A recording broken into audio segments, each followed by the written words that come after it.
The Glamorgan Archives has over 8 kilometres of records in its strong rooms. It's open to the public, so anyone can discover the history of their homes, their towns, or their family trees.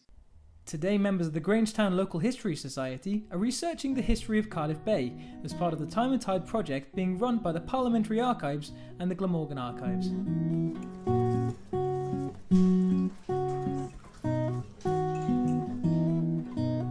I'm Zena Mabs. My name is Ray Noyes. My name is Rhys Price. My name is Ken Lloyd. I belong to the Grangetown Local History Society. We're based in a library, Grangetown Library. We meet once a month on a Wednesday. We go through various photographs and inquiries regarding people who used to live in Grangetown. We've got 3 cabinets of photographs. We're getting so many photographs coming in, we can hardly cope with the situation.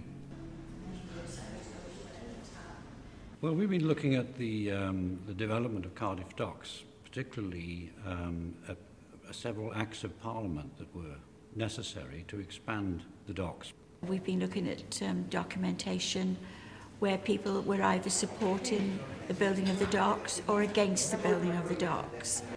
I think what was most interesting was finding the amount of quite bitter quarrelling that went on between the rich iron and coal masters, those responsible for getting their products back and forth. It was surprising how much money was spent just quibbling over how the depth of the canal, how much water someone can draw from it, how many boats per day could use it, and whether the railways were going to compete or not, or be complementary. And it makes one wonder whether competition as fierce as that was very good for us in the 1800s. But of course out of it came a very modern and lively, vigorous economy.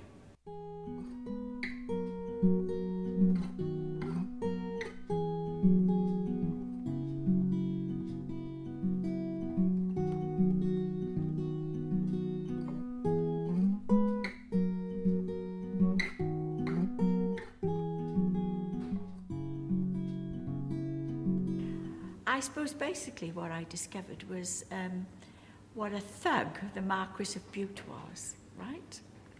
When he wanted to build these docks, and he had all these people who supported him. And I believe, and I rather suspect, a lot of them either worked for him or were connected to him in some way, or maybe, whether I should say it or not, he bribed some of them to support him. Having said that, one of the people that were against the building of the dock, Baroness Windsor, one of the reasons that she opposed the building of the dock by him was that she herself would like to have built a dock not far from Penarth and Grangetown, and so she was after big business as well. We have these amazing resources for local history, you know, the evidence volumes, these local acts, but a lot of people don't realise they're there and that, you know, anyone can go and access them. So we want to kind of raise awareness that, you know, there are these resources there and you're welcome to come and use them at any time. Oh, it's excellent to see them actually learning about what we do here and the documents that we have. I think they're always a little bit surprised about the extent of things we have, the range of documents, and I know that some of them have signed up for readers' tickets, so they're going to be coming back to do their own personal research, not just things linked into the project. Oh, I think it's fantastic. When you think you can go back a couple of 100 years and look up all these documents and letters and wills, and it's really fantastic. It's an asset to the area. Well, the next thing is that they're going to make a visit to Parliament, so they're going to have a tour of the Houses of Parliament, and then they'll get a sort of behind-the-scenes tour of the Parliamentary Archives, and then get a chance to look at the records that we hold that relate to the Bute Docks Acts.